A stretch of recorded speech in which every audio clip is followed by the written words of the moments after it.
Do more.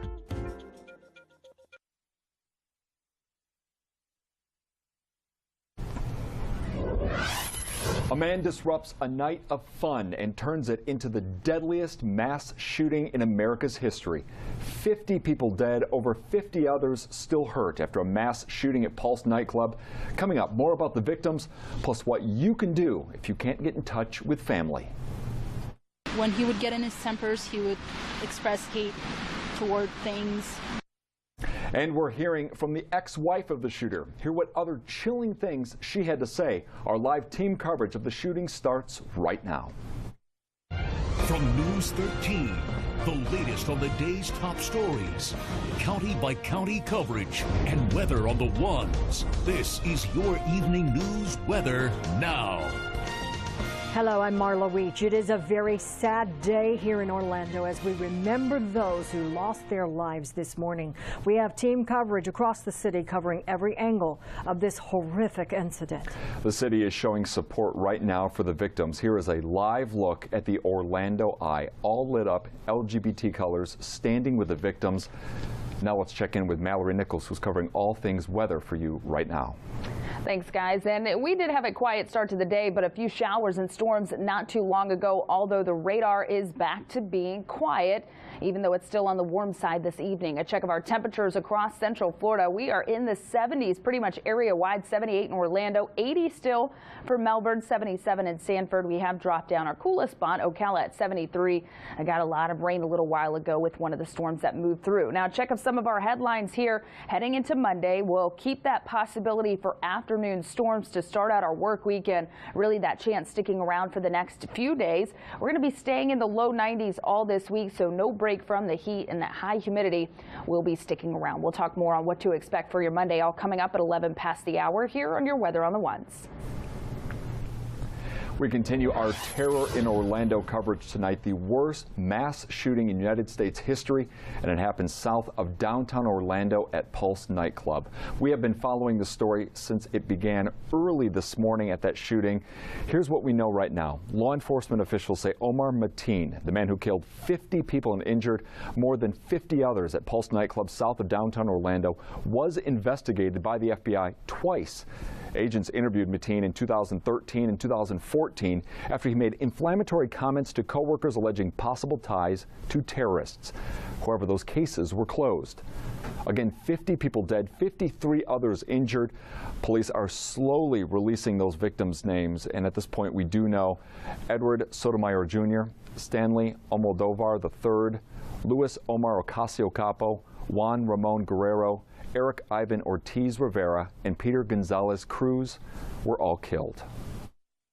This act of violence will not define us, and it will not defeat us. Now, the impact of this morning's horrific shooting has rippled throughout many communities in Central Florida, and now they're all standing together in solidarity.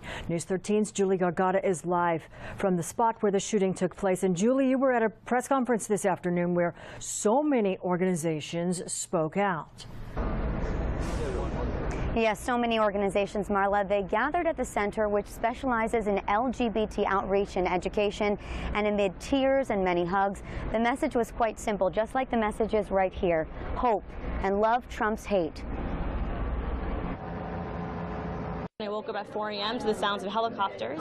For Anna Eskamani, the shooting hit close to home. Not only physically, she lives nearby, but emotionally as an Iranian American, with many family members identifying with Islam. Islam is meant to be a religion of peace. And Eskamani says Sunday's shooting at Pulse Nightclub impacted so many communities. These are marginalized communities, not just the Muslim Arab community, but also our Latino brothers and sisters, the LGBT community.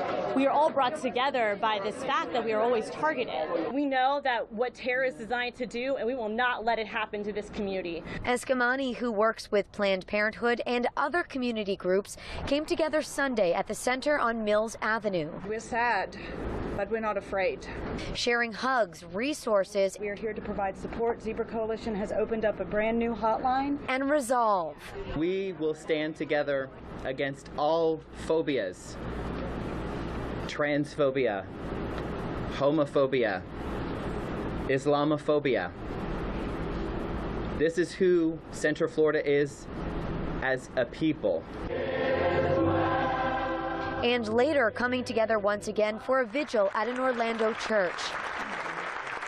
This really is a powerful community. This is a passionate community, one that is filled by love, and we'll make sure that it stays that way.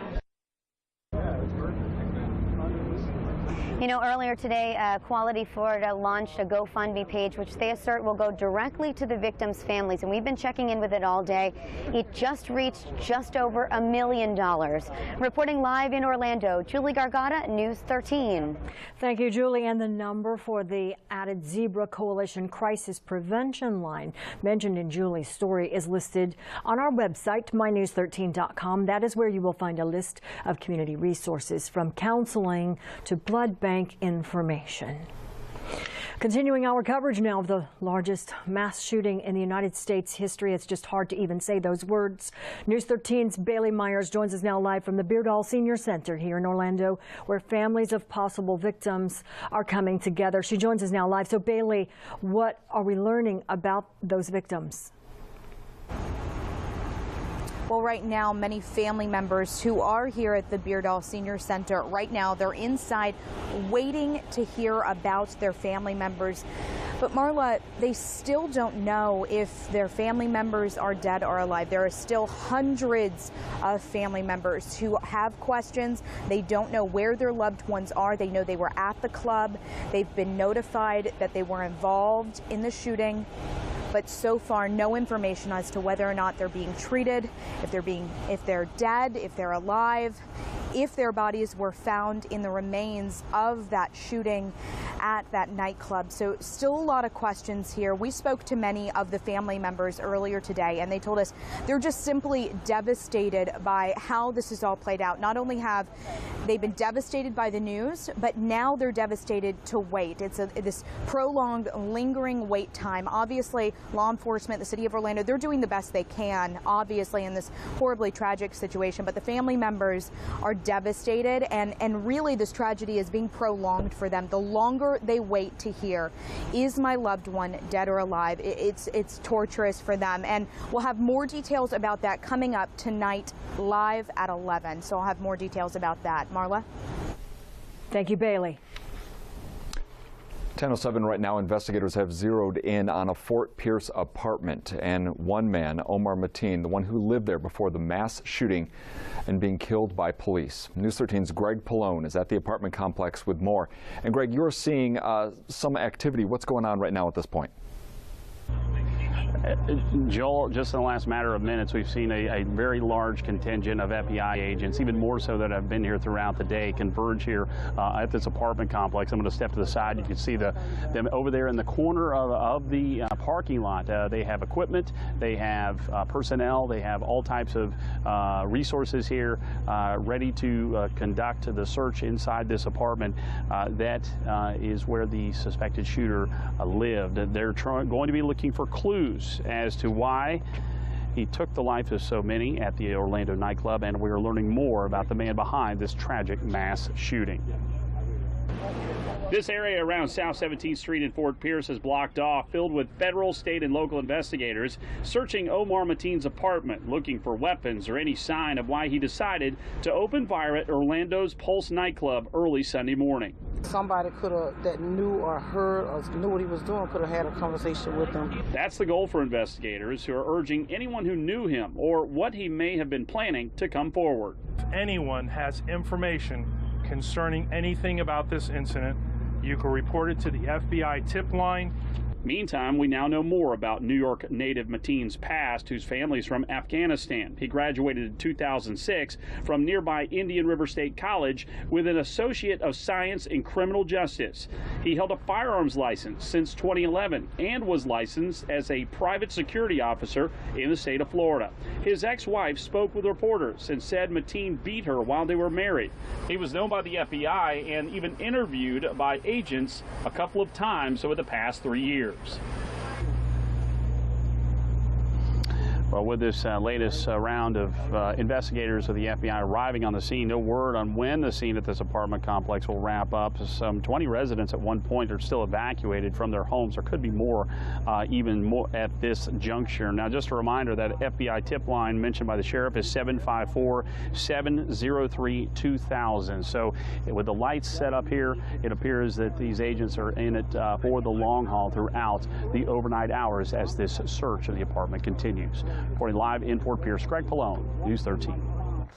Thank you, Greg. Omar Mateen's ex-wife addressed reporters in Boulder, Colorado earlier today, and she explained what it was like to be with him, and she told about their abusive relationship.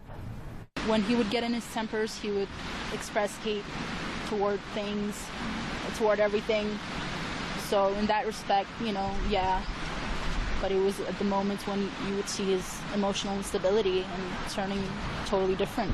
Emotional instability, sickness, mentally, he was mentally unstable and mentally ill. That's the only explanation that I could give, and he was obviously disturbed, deeply and traumatized. That was Satora Yousafzai there, and you can count on News 13 for continuing coverage of this tragedy. Also, right now on our website, you'll find a breakdown of the latest details. You'll find some numbers to call if you have any information about this shooting, and you'll find pictures from the scene. We also want to remind you that even when you're not in front of your television, you can watch the BHTV app for updates on this story. It is free to download. And when you see news happening, you can send us your pictures using the News 13 Plus app. It is now 11 minutes after 10 and time for a check of your weather on the ones. We need a breath of fresh air. Meteorologist Mallory Nichols is live in the Weather Center right now. So Mallory, how's the weather looking for the start of our work week? Thanks, Marla. Well, we did deal with some showers and storms a little while ago. We're going to be seeing a very similar forecast heading into Monday. And I do want to show you this shot, that breath of fresh air that Marla's talking about. We're getting some good photos to our News 13 Plus app of a pretty gorgeous sunset, even on this sad day. Sean and Flagler Beach capturing this view. Not bad at all, even though we did have a little more cloud cover than we like to see in the Sunshine State. Now here's the check of our temperatures. 78 degrees right now in Orlando, 79 for Titusville, 77 in Daytona Beach, still 80 degrees in Melbourne. And when you factor in all that humidity, it's that sticky feeling. It's hot, humid. It's going to be staying that way for the next several days. We're not looking at much to really help to cool things off. And I do want to show you what's ahead for your Monday.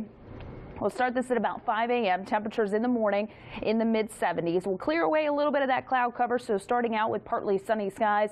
Then heading into the afternoon, we're going to heat up quickly. High temperatures once again in the mid to low 90s, feeling hotter with that humidity. And here comes that chance for a few showers, a couple of storms during the afternoon. And we'll break it down for you. We'll start this at about 5 o'clock, noticing a little bit of cloud cover in the morning, but quiet conditions that look to stick around through lunchtime. There might be a few isolated showers in the morning, but most are not going to see that rain until we head into the afternoon. So watch as we go through the afternoon hours. Here comes that east and west coast sea breeze tracking inland, going to be colliding as we head into Monday evening, and that's when we're looking at the best chance for some of those showers and a few storms to pop up. Of course, the main threats being heavy rain and some frequent lightning, a lot like what we had earlier. So your forecast tonight, isolated shower possible early, then warm and muggy the rest of the night with temperatures in the mid to low 70s. Then for your Monday, partly sunny. It's going to be another hot one. Highs back in the 90s.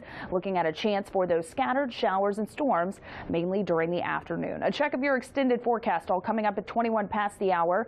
Right now, a live look at Storm Tracker 13 Doppler radar.